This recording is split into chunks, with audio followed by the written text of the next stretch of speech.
Mä en ole itse saanut muuta kuin lopputulosta.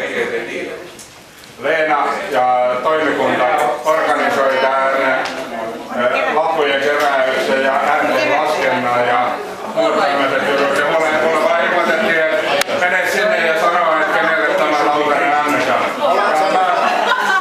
Tarkoitatko, että sä oot niinku jäävissä? Mä en itse edes äänestänyt tätä lautasen saajaa, joka on Tarja Hörkkö.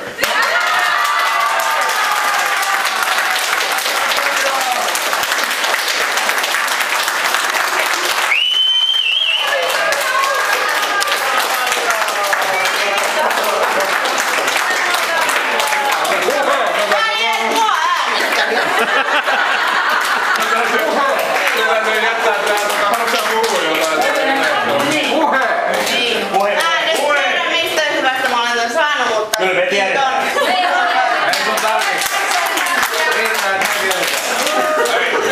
Riittääkö te tiedätte? Kiitoksia. Tilaustaa.